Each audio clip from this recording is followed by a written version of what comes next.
взрыв был здесь. Как у нее сейчас самочувствие? Нормально я был. Нормально все? Да, реанимацию перевели, чувствую себя хорошо. Хорошо? Да, Что да. врачи говорят? Все, уже на поправку. Хорошо. Выбитые окна, двери, обрушенный потолок и всему виной взрыв газа. Он произошел в этом жилом доме 7 декабря в 3 часа дня. О том злополучном дне вице-премьеру Тимуру Фатахову рассказывает сам очевидец Абуизид Шадиев. Во время взрыва дедушка сидел в гостиной. Я сидел на стуле за столом, вот в этой комнате. Меня подняло, а стул мой рассыпался. Знаешь, меня подняло и ударило. Абуизид Шадиев отделался ушибами, но при взрыве сильно пострадала его супруга. Ее сразу доставили в реанимацию с ожогами. Сейчас состояние женщины стабильное, рассказывает уже Ибрагим Шадиев, их сын. Он тоже пострадал во время ЧП. Ну, тоже хотел зайти, и открыл эту дверь и хлопок. Меня ударил вот здесь. Я услышал крики матери и побежал туда. Ничего не видел вообще.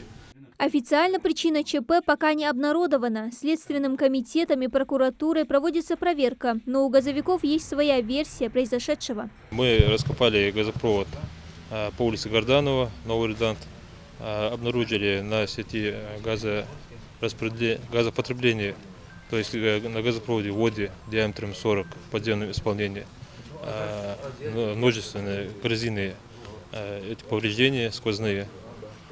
И причиной предварительно явилась утечка газа.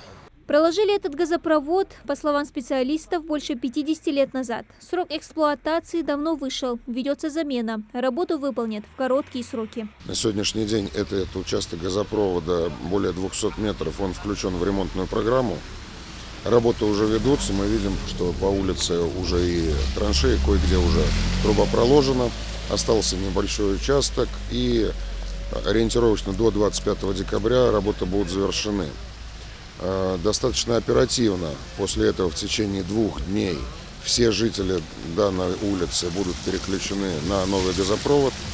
Ситуация будет налажена, но вот сегодня, разбирая эту ситуацию конкретно на данном домовладении, поступила информация, что проблема была не только в газопроводе. Также имеются многочисленные нарушения с использованием внутридомового оборудования. Глава республики уделяет очень большое внимание безопасности жителей. Даны поручения соответствующие и Минэнерго, и Газпрому, и МЧС республики. Здесь уже должна быть инициатива определенных жителей, ведь в первую очередь не только государство, но и сами люди должны беспокоиться о своей безопасности.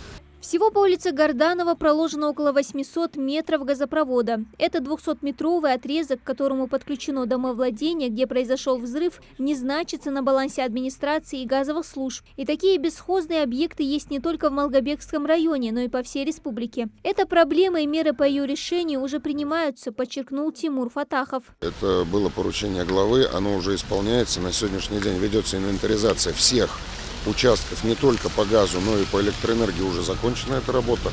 Такая работа продолжается по воде и газу.